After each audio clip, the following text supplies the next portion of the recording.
Nike is struggling.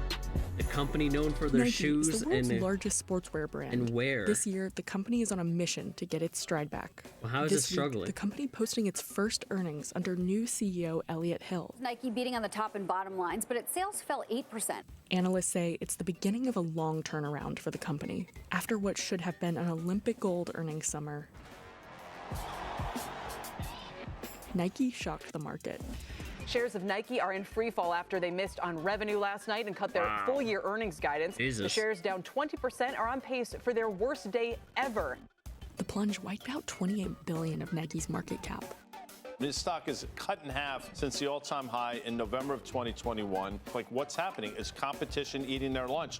I mean, that's pretty clear to me. Overnight? The company blamed its performance on everything from macro challenges to remote employees. It turns out it's really hard to develop a boldly disruptive shoe on Zoom. But experts say this was part of a years-long series of strategic errors. When a $50 billion business sees a down 10% quarter, it's not an overnight occurrence. Meanwhile, net sales of emerging competitors Hoka and On Running have both increased over 30% in recent quarters.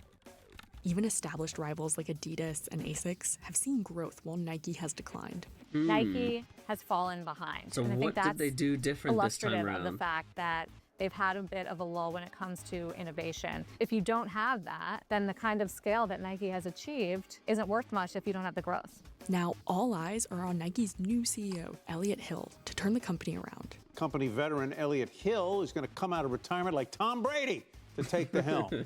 So what happened? And can Nike's new CEO get the iconic sportswear giant back on track?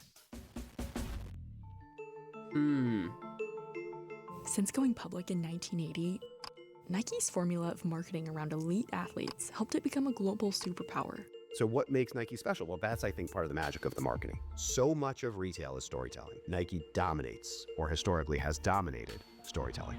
We came back from the impossible. Wow. From being broken.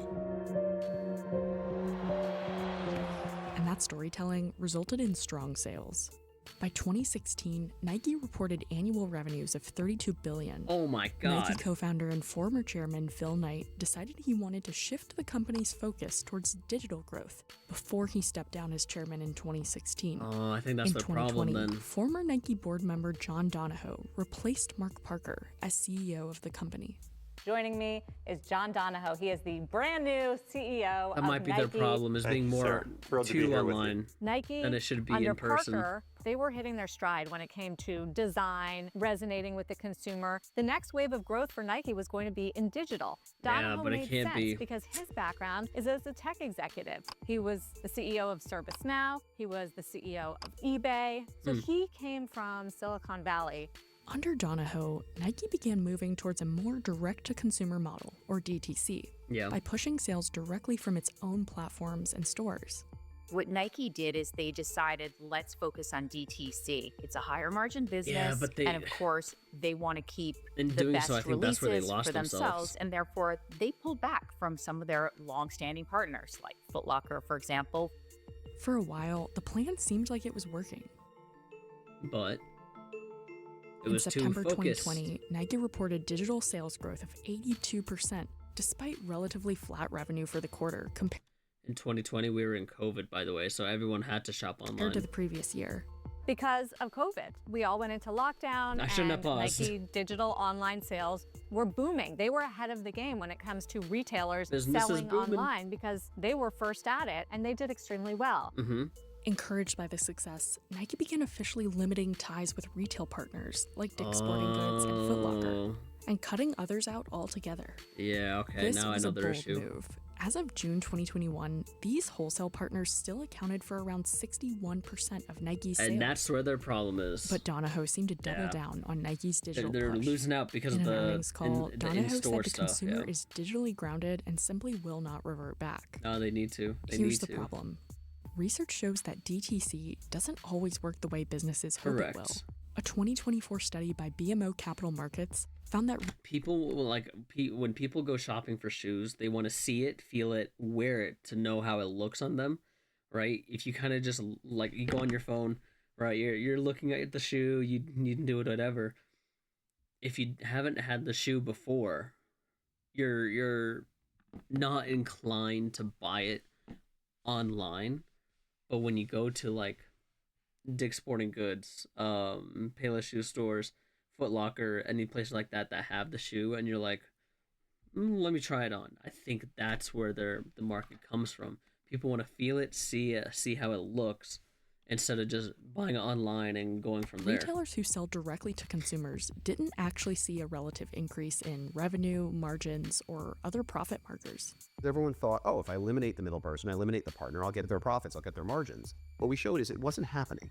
We realized, no, you don't eliminate the middle person, you become the middle person. And the middle person isn't necessarily a great place to be if you don't have their scale, if you don't have their expertise. And so everyone had to absorb all the costs of running those operations. We found those brands did not see a relative improvement in their sales. They didn't see a relative improvement in their profits. It just didn't happen. Yeah, it's a what problem, Nike isn't thought it? was a sales boost from its new digital model may have just been fortunate timing as the world went into COVID lockdown and shopping went virtual.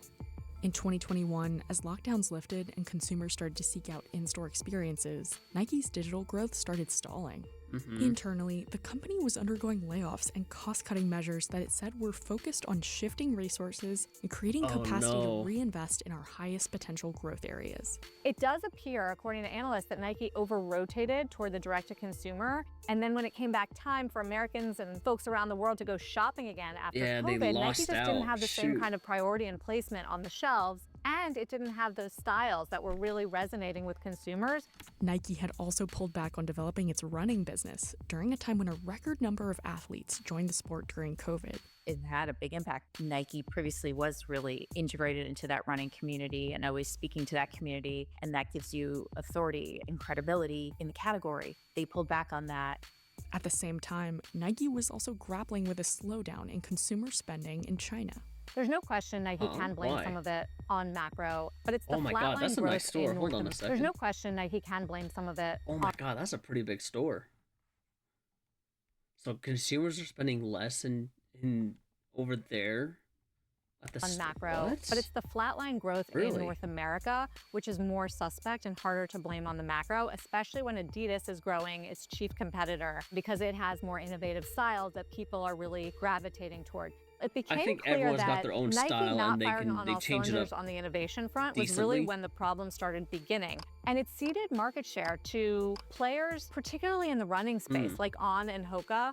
Everybody Sneakers. wears these. Yes, this is the Hoka Clifton 9. It is the hottest running Why is shoe it so of the hot? summer. Tell me. But it's so Inventory expensive piled too, up as right? consumers started to pull back and turn to other brands. The core problem at the end of the day is that the North American consumer started seeing Nike as being a little bit cheapened because there was such an excess of product. And this goes back to the idea of when you have too much, you become less interesting, you become less popular, you become less cool. If there's no line outside of a club, most people aren't walking in. Experts say the lesson learned is for retailers to remember what they do best. Something Nike may have lost sight of in its effort they to become did a with tech this new operation. CEO. Being a technology company is not what makes you special. The mantra of tech is disrupt. Everyone wants to disrupt. If you're doing a really great job, sometimes disrupting yourself is a bad thing. And so figuring out how to evolve rather than break, I think is really important. By early 2024, Nike started quietly returning to wholesale partners. You're also leaning into wholesale, But which it's is a too bit of a late. They change damaged from themselves Nike. It's already, been all so- about direct to consumer,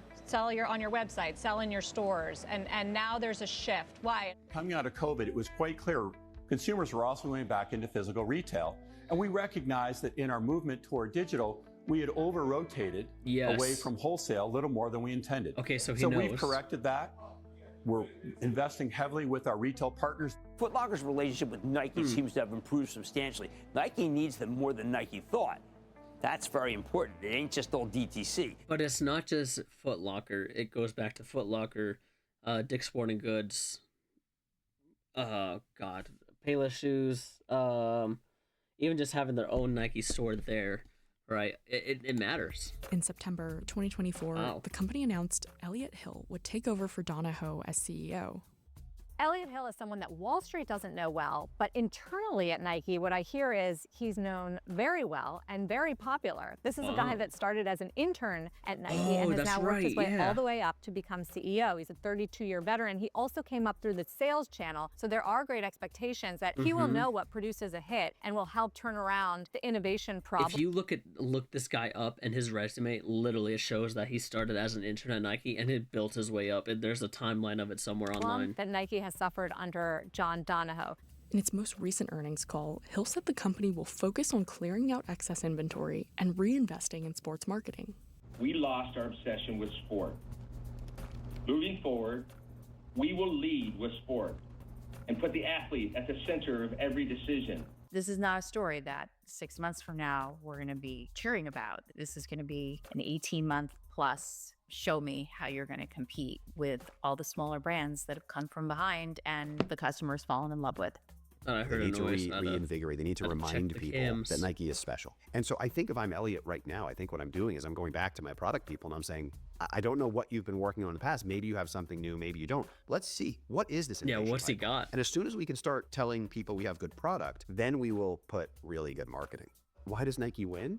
Well, Nike has the largest research and development budget, and Nike has the largest marketing budget.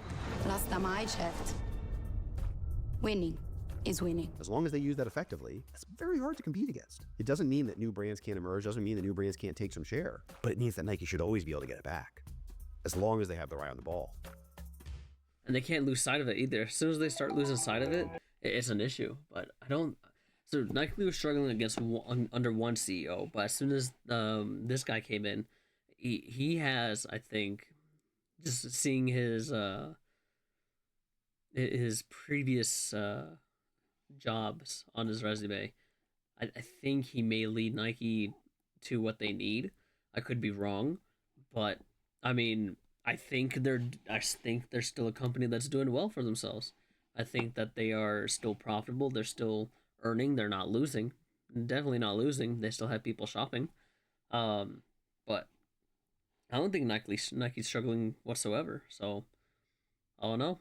Let me know what your thoughts are. Let me hear what you're thinking. Have you ever bought Nike shoes before? But we'll see.